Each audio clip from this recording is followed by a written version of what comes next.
Our major weapon of struggle against apartheid oppression and exploitation is our people organized into mass formation of the democratic movement. Nelson Mandela was an anti-apartheid activist and the first black president of South Africa.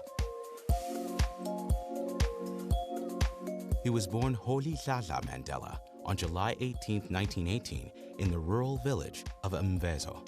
A descendant of the Tembu royal family, Mandela's father served as a local chief and counselor to the king.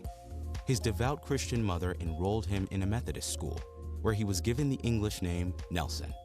After his father's death, the 12-year-old Mandela was brought to the center of the Tembu monarchy to be raised by the king's regent.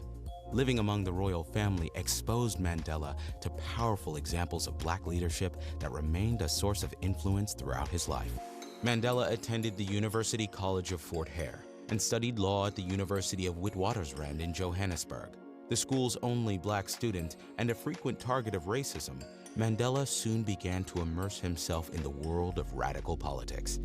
In 1944, he joined the African National Congress, an anti-colonialist political party that fought to enfranchise and empower the black population living under an oppressive white authority. Mandela helped to found the ANC's Youth League and quickly rose in its ranks alongside fellow activists Oliver Tambo and Walter Sisulu. With the National Party's rise to power in 1948, South Africa's racial inequality was officially codified under the system of apartheid. The government passed legislation that institutionalized discrimination and enforced the supremacy of the minority white population.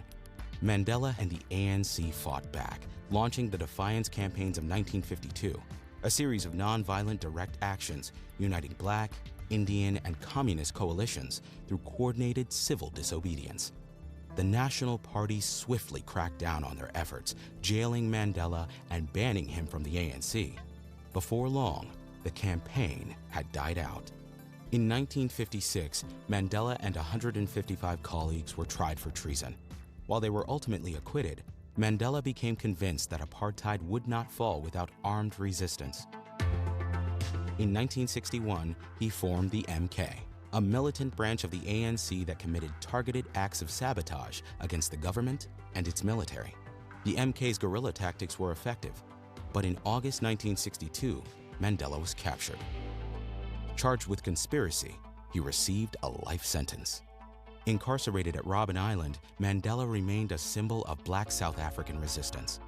During his years behind bars, he continued his fight on a smaller scale, organizing against the prison's inhumane conditions through demonstrations and teach-ins. Calls for Mandela's freedom gradually built up global support, and South Africa's government buckled under growing pressure. Finally, in 1990, after 27 years, Mandela was released from prison. South Africa held its first open elections in 1994.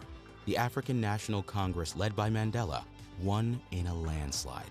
As president, Mandela prioritized national programs that expanded access to social services, education, and housing. His administration also established the Truth and Reconciliation Commission, which served to investigate and confront human rights violations committed under apartheid. At the end of his first term in 1999, Mandela retired from politics.